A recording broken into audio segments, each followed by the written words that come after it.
Co-presented by Vimal. बोलो जुबान केसरी. शरद पवार यांची राष्ट्रवादी सत्तेत जाण्याच्या जोरदार चर्चा. एनडीए सोबत जायचं की नाही यावर पवारांच्या राष्ट्रवादीमध्ये हालचाली.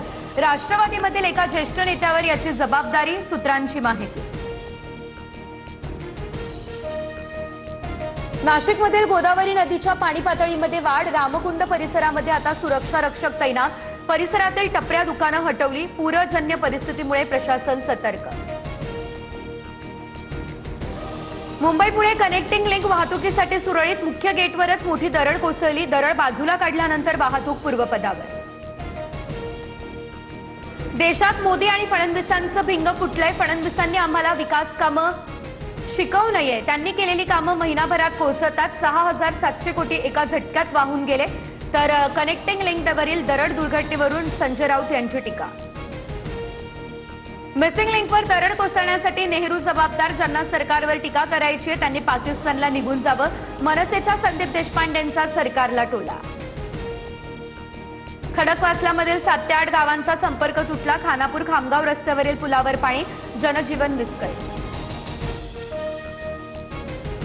रत्नागिरीच्या दहिवलीमध्ये दरड कोसळली. दोघांचा मृत्यू. मंत्री उदय सामंत घटनास्थळी. एनडीआरएफ कडून बचाव कार्य सुरू.